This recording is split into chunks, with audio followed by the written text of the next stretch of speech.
Hi hello welcome back to our channel guys. ఏంది ఈడేంది ఈ జామున వెళ్తున్నాడు, నైట్ వెళ్తున్నాడు ఏంది అనుకుంటున్నారా? ఏమి లేదు, అర్జెంటుగా ఆంధ్రా నుంచి ఒక ఫోన్ అయితే వచ్చింది మాకైతే.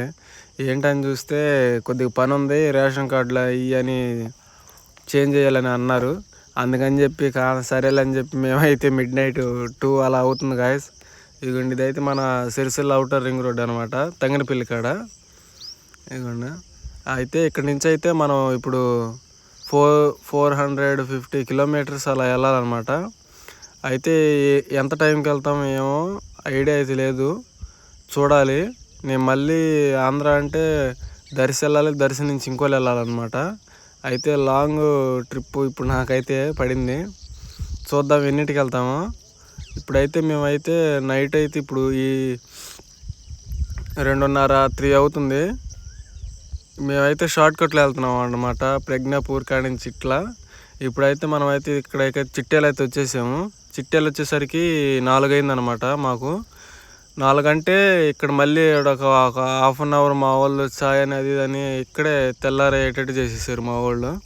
తొందరగా వెళ్దాము అని చూసాము, కానీ అయితే మబ్బు అయితే మన వర్షాలు అయితే తెగబడుతున్నాయి. ఇట్లా తెలంగాణలో అయితే లేవు ఇప్పటికైతే వానలు. మన బార్డర్ ఎప్పుడు దాటాం అక్కడి నుంచి ఇంకో వాన ఫుల్గా తడిసిపోయాం మేమైతే. మన బార్డర్ దాటేదాకా అయితే వానలో ఏం లేవు. అయితే మేము ఇదిగోండి ఇట్లా చిట్యాల దాటంగానే చూడండి సన్ రైజ్ అయితే బయటకు వచ్చేసింది అనమాట. మేమైతే బాగా మా వాళ్ళు ముందెళ్ళిపోతున్నారు. ఎన్నింటికి వెళ్తామని అయితే బాగా కంగారు పడ్డాం మేమైతే. కానీ మాకెళ్ళి ఆంధ్రాకి వెళ్ళి పొంగాలి ఒకటే వాన. ఇదిగోండి పొద్దున అయితే ఇప్పుడైతే 7 అవుతుంది. 7 అయితే సన్ రైజ్ ఇప్పుడు వచ్చిందనమాట. చూసే వాళ్ళందరికీ చిన్న రిక్వెస్ట్ గాయస్, ఏంటంటే మన వీడియోస్ చూస్తున్నారు కానీ సబ్స్క్రైబ్ చేయట్లేదు, అలాగే లైక్ చేయట్లేదు గాయస్. మీరు లైక్ చేయటం వల్ల ఇంకొక 10 మందికి వెళ్తుంది గాయస్. ఎందుకంటే అర్థం చేసుకోండి, అందరినీ సపోర్ట్ చేసినట్టే నన్ను కూడా చూసి చూడనట్టు కొద్దిగా అలా సపోర్ట్ చేయండి గాయస్. సపోర్ట్ చేస్తారని నమ్మకంతో నేను వీడియోలు అయితే పెట్టుకుంటూ వస్తున్నా. కాకపోతే దానికి కొంచెం ఫలితం చూపిస్తున్నారు. అలాగే ఇంకా కొత్తగా చూసేవాళ్ళు సబ్స్క్రైబ్ చేసి లైక్ చేయండి. ఇప్పుడైతే మొత్తానికైతే మనం అయితే బోర్డర్ కాడికి అయితే వచ్చేసాం అనమాట. ఇటు పక్క తెలంగాణ బోర్డర్, అటు ఆ బ్రిడ్జికి అవతల మన ఆంధ్ర బోర్డర్ అనమాట. ఇప్పుడైతే మీకు చూపిస్తా. ఇప్పుడు మనం తెలంగాణ బోర్డర్ దాటాము. ఇదిగో కృష్ణా నది బ్రిడ్జి, అటు పక్కేమో మంది, ఇటు పక్కేమో తెలంగాణ అనమాట. ఇదిగోండి రైల్వే ట్రాక్ కూడా ఉంది అవతల పక్క. ఇదైతే కృష్ణా నది, ఇదిగోండి బ్రిడ్జి అనమాట. అయితే నేనైతే ఇక్కడ అయితే ఆగలేదు, ఎందుకంటే బోర్డర్ కదా, మళ్ళీ ఎట్లా ఉండద్ది, ఎట్ట పోయి ఎట్ట వచ్చిద్దో. మనకైతే లైసెన్స్ లేవు ఎందుకలే అని మళ్ళీ అక్కడ బోర్డర్లు కాడ పట్టుకుంటారేమో అని చెప్పి పొద్దున్నే అయితే ఉండరని చెప్పి డ్యూటీ ఎక్కరని చెప్పి మేమైతే పొద్దున్నే వచ్చేసాం అనమాట. అందుకే లేకపోతే మామూలుగా వచ్చేవాళ్ళం మామూలు నార్మల్ టైంకే. అప్పటికే ఒకసారి అయితే నేనైతే తడిసిపోయాను శుభ్రంగా. ఇదిగోండి ఇదైతే అడ్రోడ్డు సంతనూతలపాడు కాడ. దర్శి వెళ్ళాలి కదా, ఇప్పుడైతే నేనైతే మొత్తానికైతే దర్శిలోకి ఎంటర్ అయిపోయాను. ఇంకా దర్శి నుంచి వీరాపాలెం మా అత్తయ్య ఊరు వెళ్ళాలన్నమాట. అక్కడికైతే మా అమ్మాయి మా కూతురు డేట్ ఆఫ్ బర్త్ సర్టిఫికేట్ ఉందని నేను ఇట్లా వస్తున్నా, లేకపోతే నేరుగా ఇంకోళ్ళు వచ్చి వెళ్ళేవాడిని అనమాట. కానీ ఇంకా మళ్ళీ ఇటు రాలేమేమో అని చెప్పి ఒకసారి తీసుకెళ్దామని ఇటు బయట వచ్చాను. ఆధార్ కార్డు కూడా పెట్టుకున్నామని. అలాగే ఇక్కడ దర్శి కాడ అయితే రైల్వే స్టేషన్ కొత్తగా స్టార్ట్ చేసి ఉన్నారు.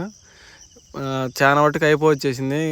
రైల్వే స్టేషన్లో ఇక రెడీ చేస్తే ట్రైన్లు కూడా తిరుగుతాయి. ఆల్రెడీ ఒకసారి అయితే ట్రైల్ వేసారంట ట్రైన్ని, ఎలా ఉందా ఏందని. ట్రైన్ అయితే బాగానే ఉందన్నారు. ఇదిగోండి ఇంకైతే నేను సర్టిఫికెట్లు అన్నీ తీసుకొని మా వాడిని తీసుకొని బయలుదేరాము వీరాపాలెం నుంచి. ఒక ట్రిప్ వాన పడింది, వాన పడ్డా కాడి నుంచి మేము బయలుదేరాము అనమాట. ఎట్లా ఉంటుందో తడమో చూడాలి. ఇదిగోండి గాయస్, చుట్టూ ఎటు చూసినా నల్లగా పట్టేసే ఉంది. ఆ నల్లగా పట్టిన కాడలో వాన పడుతూనే ఉంది. చివరికి మేము అయితే రేణంగారం వచ్చినాక ఊళ్ళో నుంచి వచ్చేటప్పుడు కొండమూరు వెళ్ళే రోడ్లో కొత్తగా వేశారు, అక్కడ ఆగాము రేణంగారంలో వాన పడుతుందని ఒకసారి ఆగాము. అప్పుడైతే తడవలేదు, కానీ ఆ ఊరు దాటి రాగానే కొండమూరు వస్తున్నాం అనగా వాన స్టార్ట్ అయింది. మేము అన్ని గుడ్లు ఫోను అన్నీ తడిసిపోయినాయి.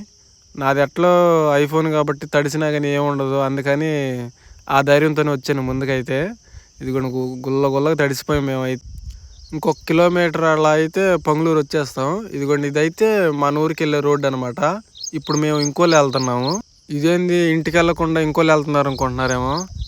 ఇప్పుడు అమ్మోళ్ళు శృతి వాళ్ళు వీళ్ళు పాపోళ్ళు వస్తున్నారు కదా తెలంగాణ నుంచి ట్రైన్కి. అందుకని వాళ్ళని ఒకసారి పికప్ చేసుకుని వెళ్దామని వచ్చాము. ఇదిగోండి ఇంకోళ్ళు బస్ స్టాండ్, మన బస్ స్టాండ్ అయితే. అలాగే మన వాళ్ళైతే పొద్దున నాతో పాటు వచ్చిన మన వాళ్ళు తమ్ముడు వీళ్ళందరూ అక్కడ పైన 3వ ఫ్లోర్లో ఉంటారు బిల్డింగ్లో. నేను ఇంక వచ్చానని చెబితే సరేలే అన్నారు. వాళ్ళని అయితే పికప్ చేసుకుని వచ్చాము ఇంటికైతే. మా ఇల్లు చూసారు ఎలా ఉందో, దుమ్ము దుమ్ముగా మట్టిగా అయిపోయింది. ఆ రోడ్డు పక్క పొంటి వెళ్ళే బండ్లన్నీ ఆ దుమ్ము లేచి వచ్చి కిటికీలోంచి వస్తున్నాయి. కిటికీలోంచి ఎందుకు వస్తున్నాయి అంటే మేము గ్రిల్స్ పెట్టించాం కానీ ఆ తలుపులు అయితే పెట్టేలా కిటికీలకి. మొత్తానికైతే నా జర్నీ ఎలా ఉందా ఏంటి, మీకు ఏమైనా డౌట్ ఉంటే కామెంట్ చేసి వీడియోని లైక్ చేసి సబ్స్క్రైబ్ చేయండి. Thanks for watching. Love you all. Bye.